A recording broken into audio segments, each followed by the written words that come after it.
కల్కి గురించి అమితాబ్ గారి మాటల్లో, ఫస్ట్ ఆఫ్ ఆల్ అమితాబ్ గారు కల్కి అవుట్పుట్ చూసి షాక్ అయ్యారంట. అసలు ఆ ప్రొడక్షన్ వాల్యూస్ ఏంటి అండ్ ఆ ప్రొడక్షన్ వాల్యూస్ ని స్వప్న అండ్ ప్రియాంక దత్ ఎగ్జిక్యూట్ చేసిన విధానం చాలా సర్ప్రైజ్ అయ్యారంట. ఫస్ట్ నాగశ్విన్ అమితాబ్ గారి దగ్గరికి వెళ్ళి అమితాబ్, కమల్ అండ్ ప్రభాస్ గారి క్యారెక్టర్స్ గురించి చెప్పినప్పుడే చాలా షాక్ అయ్యారంట నాగశ్విన్ కి ఉన్న విజన్ చూసి. నెక్స్ట్ మేకప్ గురించి చెప్తూ, ఆల్రెడీ ఇంతకుముందు 2 మూవీస్ లో ప్రోస్థెటిక్ మేకప్ ఎక్స్పీరియన్స్ ఉండి కూడా కల్కి మేకప్ గురించి చాలా మెచ్చుకున్నారు. ఆ మేకప్ అంతా వేసుకొని ఫస్ట్ డే షూట్ కి వెళ్ళినప్పుడే కల్కి మూవీ వాల్యూ ఏంటనేది అర్థమైందంట. అండ్ ప్రియాంక దత్ చెప్తూ, అమితాబ్ గారి మేకప్ అయినాక సెట్ లోకి ఎంటర్ అవ్వగానే అమితాబ్ గారి స్క్రీన్ ప్రెసెన్స్ చూసి టీం అందరూ లిటరల్ గా స్టన్ అయిపోయారంట. ప్రభాస్ ఫైట్స్ గురించి చెప్తూ, అమితాబ్ గారు ప్రభాస్ నెక్ ని హోల్డ్ చేసినప్పుడు చాలా స్ట్రాంగ్ అనిపించిందంట. అమితాబ్ గారు 70s కాదు 25 ఇయర్స్ పర్సన్ కి ఉన్నంత పవర్ ఉందని చెప్పారు. అండ్ అలానే ఇప్పుడున్న టెక్నాలజీతో సినిమా మేకింగ్ కూడా చాలా మెచ్చుకున్నారు. అంతేకాదు అప్పుడు షూట్స్ లో కెమెరా దగ్గరికి, మానిటర్ దగ్గరికి ఆర్ ఎడిటింగ్ రూమ్ లో కూడా వెళ్ళనిచ్చేవారు కాదంట. సినిమా రిలీజ్ అయ్యాక డైరెక్ట్ బిగ్ స్క్రీన్ లోనే చూసుకునేవారంట. And green screen shooting experience గురించి చెప్తూ, గ్రీన్ స్క్రీన్ లో ఫస్ట్ టైం కల్కి వరల్డ్ ని ఇమాజిన్ చేసుకుని యాక్ట్ చేయడం చాలా కష్టమయ్యేదంట.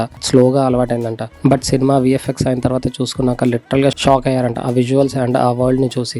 నాగి విజన్ ని కంటిన్యూస్ గా మెచ్చుకుంటూనే ఉన్నారు. అలానే నాగికి కావాల్సిన షాట్ వచ్చే వరకు టేక్ తీసుకుంటూనే ఉంటారంట. కొన్నిసార్లు రషెస్ చూసుకున్న తర్వాత నాగికి ఏదైనా షూట్ ఇంకొంచెం బెటర్ చేయొచ్చు అనిపిస్తే మళ్ళీ ఆ సెట్స్ ని రీబిల్డ్ చేసి యాక్టర్స్ ని గ్యాదర్ చేసి ఆ షాట్స్ తీసుకుంటారని చెప్పారు. మైథాలజీ అండ్ ఫ్యూచర్ మిక్స్ చేసి వస్తున్న ఫస్ట్ సినిమా అని కూడా చెప్పారు. యాక్టర్స్ గురించి మాట్లాడుతూ, మేము యాక్టర్స్ అంతా జస్ట్ కెమెరా ముందు ఫేక్ చేస్తాము, మేము ఒక ఫేక్ క్యారెక్టర్స్, క్రెడిట్ అంతా రైటర్స్ అండ్ డైరెక్టర్స్ కే వెళ్తుంది బికాస్ వాళ్ళు మా దగ్గర నుంచి ఆ స్కిల్స్ ని రాబడుతున్నారు అన్నారు. అమితాబ్ గారు సౌత్ ఇండస్ట్రీ డిసిప్లిన్ గురించి చాలా మెచ్చుకున్నారు. స్పాట్ బాయ్ దగ్గర నుంచి డైరెక్టర్ వరకు అందరూ చాలా డిసిప్లిన్ గా ఉంటారని, చాలా డౌన్ టు ఎర్త్ అండ్ చాలా హంబుల్ ఉంటారని చెప్పారు. ఫైనల్ గా అమితాబ్ గారు చెప్పిన ఒకే ఒక మాట, సినిమా రిలీజ్ అయ్యాక ఆడియన్స్ మాత్రం డెఫినెట్ గా కల్కి విజువల్స్ చూసి షాక్ అవుతారని, అన్బిలీవబుల్ విజువల్స్ అని చెప్పారు. Stay tune for more filmy బాతా కానీ.